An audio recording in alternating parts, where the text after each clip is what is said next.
Hello and welcome to Unit 6 in our Latin American history class.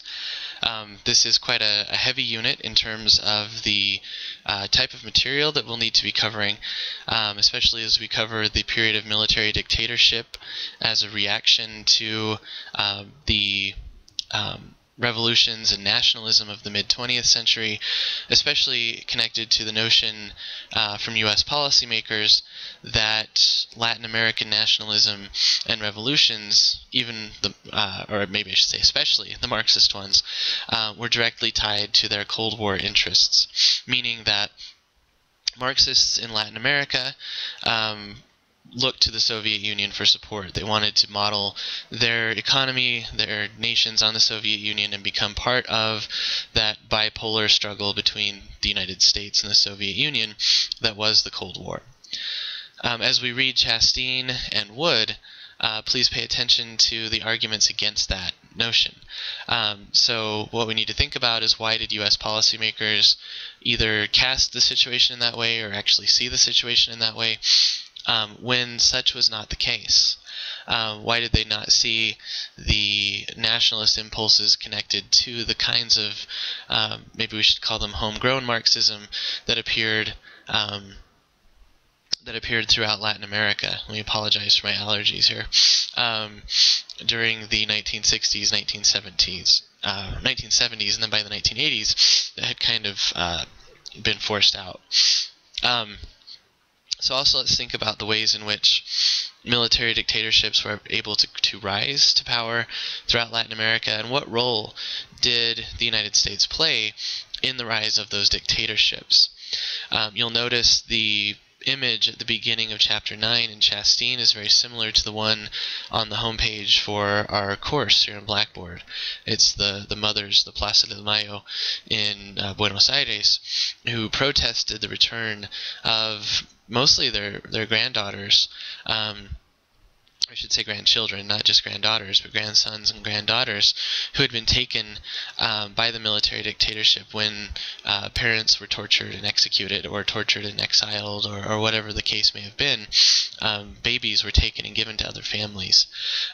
The movie that you can watch for extra credit, The Official Story, is a fictionalized view of one family where the mother took one of those babies in, not realizing what had happened, what the conditions had been, where the baby had come from, and the way in which she tries to come to terms with that, and how it pushes her and her husband apart. Her husband's part of, or at least complicit in, the military dictatorship. So the film raises important questions about our complicity in horrible movements like that of the dictatorship, torture, and so on. As you read Wood, please focus a lot of attention on Chapter 12, because Chapter 12 deals with the ways in which people try to reconcile or bring torturers to justice. It's something that's still going on. And so we will read about that in the Grandin book as we look at the case of Guatemala, which of course spans a longer time period, but it covers all of the themes that we've been studying for the past couple of units in terms of revolution, U.S. intervention, and the establishment of extremely repressive regimes with U.S. support to promote stability in the region. And so Grandin takes us through several case studies that we'll read about in Unit 7 as we focus on the book specifically, that help us to better understand that conflict, the U.S. role, and how people are still trying to come to terms with it. So if you get the chance, please read and watch the optional materials that are here in this unit on Efraín Ríos Montt and the genocide trials in Guatemala, because they have direct relation to the topics we're studying here, but also to Grandin's book. And we need to think about, again, what can we do, or what can people in Guatemala do to overcome their horrible years and years of civil war, the legacy of torture, what can be done to bring some of these people to justice. And then we also have to look at who else is complicit here. We have to look at the role that the United States has taken. And this also brings up more current and controversial, or maybe more open wound types of issues here in the United States relative to the use of torture in the so-called war on terror since 9/11. Who should be brought to justice for that? Who should be held accountable for that? And then also another question that goes along with that is what kind of justice can we get by holding the people who perpetrated these kinds of programs accountable? How can that help people who have been tortured or have been subjected to these kinds of things heal? How can this help the United States and our relations with other nations internationally? Because as we've been noticing, and many of you have been pointing out on Twitter and discussions and elsewhere, it's no wonder that the United States is viewed negatively by a lot of people in the world. And so something else to think about then is us as citizens of the United States. I'm sure none of us appreciate or care for that. That kind of PR, that kind of reputation on the international stage. So as citizens, what can we do to help to kind of shift the conversation about U.S. foreign policy, U.S. imperialism, and also what can we do to help bring justice for some of these issues?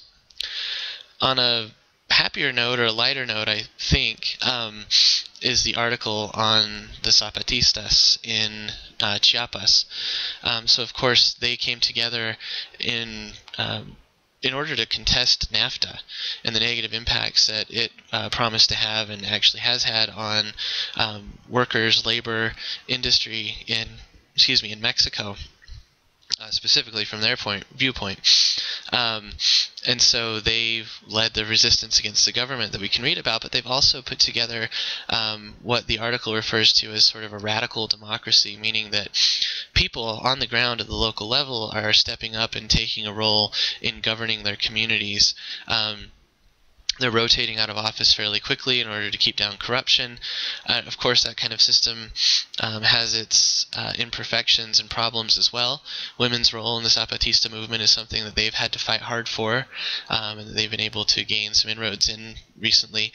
But it's an interesting kind of counterpoint to the horror and the terror to see this community in this small state, mostly indigenous people, mostly rural poor, put together a system that was able to get international notoriety, mostly because of Subcomandante Marcos, the leader for so long,